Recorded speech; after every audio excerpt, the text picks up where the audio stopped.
Good morning! Nasa Bicol po tayo sa Cebu. At ito po yung kanilang tinatawag na power tensioner. Yan. Yan po yung brake control yan. Yung maliit na yung mayroong handle, mayroong pressure gauge, may hose. Yan ang brake control. Yung brake control po, ginagamit po ito para doon sa naman sa tinatawag na brake pad. Yung pupunta yan. Ito yung brake pad. Yan.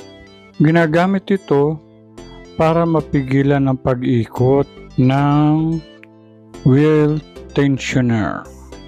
Kasi diyan umikot yung cable, and then using this brake control, ipigilan niya, i-brake niya para di umikot ang wheel tensioner.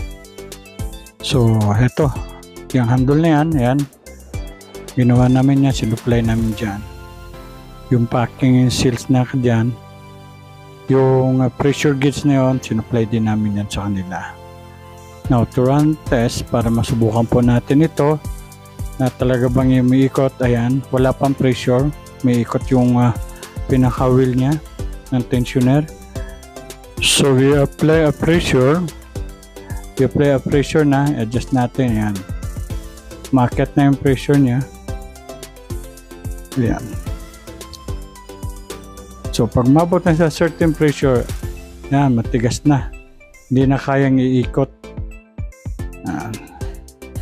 So, ginagamitan pala ito ng brake fluid since brake pad yan, parang sasakyan. Pampigil, pambrake siya. So, brake fluid. Yan po si Sir Tomas. Ayan. Siya po yung nagtitesting sa mga pyesa namin kung okay ba, maganda ba. So, ulit po, at titignan naman po natin kung ito po magre-release naman kung bababaan na natin ang pressure, kung tatanggalin natin ang pressure nito. Ayan. So, yan, bumababa na, until zero, ayan, umikot na. So, pasado. Maganda yung mga ginamit namin mga pyesa. At hindi po siya maganda pa ikot. Satisfied si Sir Tomas. So mga kamigs, with my also assistant Chris, say goodbye sa sunod na vlog ulit namin. See you soon.